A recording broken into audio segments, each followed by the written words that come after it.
OK, Jim, just tell us what the outcome is firstly with the Rhys Donaldson situation then. Well, the findings today, a judicial panel fined us £250 and then suspended it, and they reapplied Rhys's suspension, which will have an immediate effect, which means he'll basically miss the game on Saturday.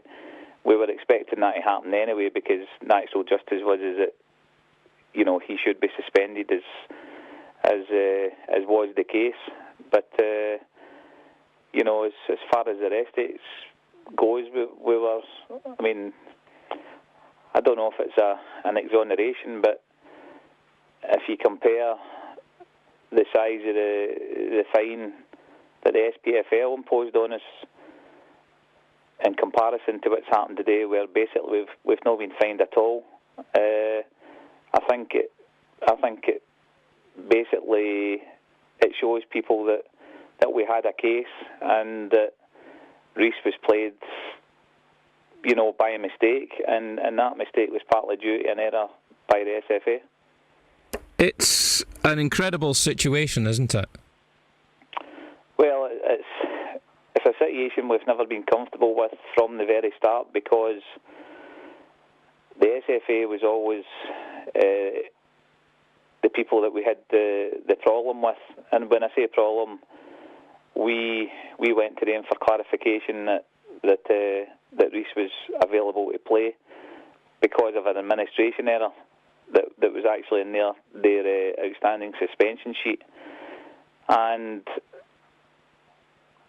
Emma, our office secretary, actually noticed the administration mistake that was made and brought that to the attention of the SFA, and still proceeded to ask, was Rhys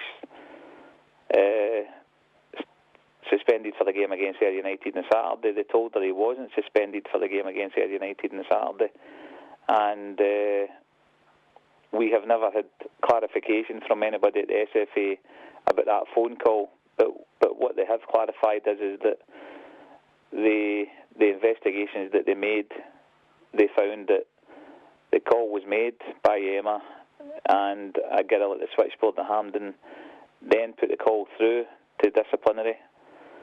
But unfortunately, nobody at the disciplinary recollects the conversation. So I think with the outcome today, I think it's fair to say that the judicial panel believe their version of the story, and that Rhys was played purely by accident and error, and in part, I think obviously both parties are semi to blame. Yeah, it maybe doesn't say much for the SPFL then. Well, the SPFL just went in hard hitting, and the case for them was we tried to cancel that initial meeting with SPFL because we felt the natural justice lay with the SFA, and we went into obviously a hearing today with the SFA already been found guilty by the SPFL and been hammered, substantially hammered by the SPFL for something that really came about with, we feel, a mistake by the SFA. So it's in light of what's happened this week, we certainly, with Barry Hearn's comments about he can't believe that in this day and age that there's two bodies running Scottish football, I think it highlights the problem that we've had to go in front up to two different bodies, and we've had basically two different outcomes. And the most galling one for me was just the fact that for me we've got to replay the game, and the SPFL also have suspended Rhys Donaldson for that replayed game when it happens. Now, the SFA reapplied his suspension today, which comes into immediate effect on Saturday, which means Rhys Donaldson is now suspended for an extra game imposed by the SPFL. And to be honest, I don't know any time I've ever heard of the SPFL suspending a player, because suspension of players come from the SFA.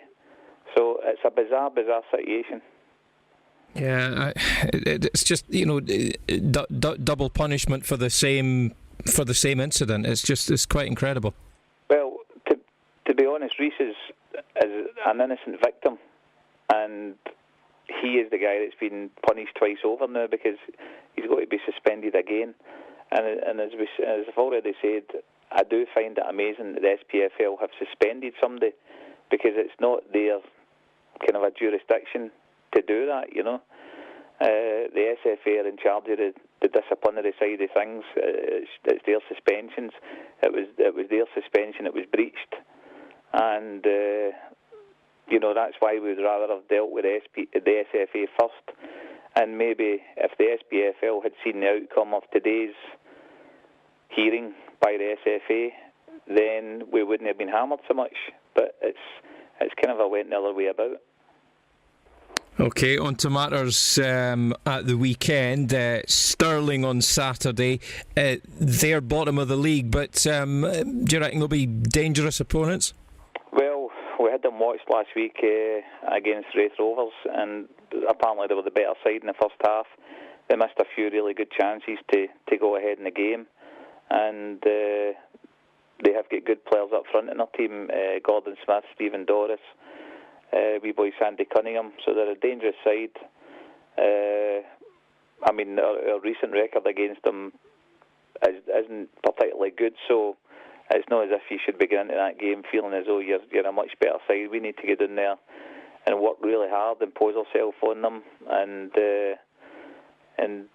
you know, if we do that, then there's every chance we'll always get a result. So our away record's been decent recently, so we just need to try and continue that.